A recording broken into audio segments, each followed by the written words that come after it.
Hello viewers, راځئ چې زده کړو د انګلیش words meaning پښتو کې.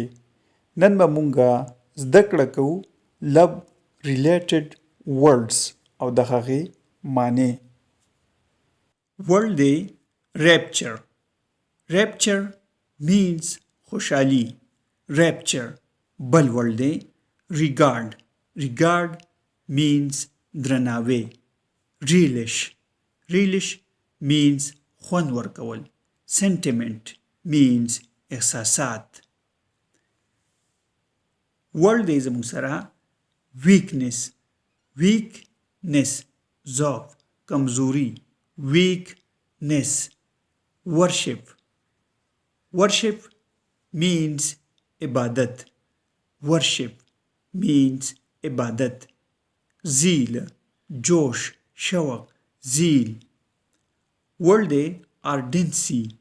ardency لیوالتیا. ardency. word دی crush. crush ټوټه کول ریجول. crush ټوټه کول.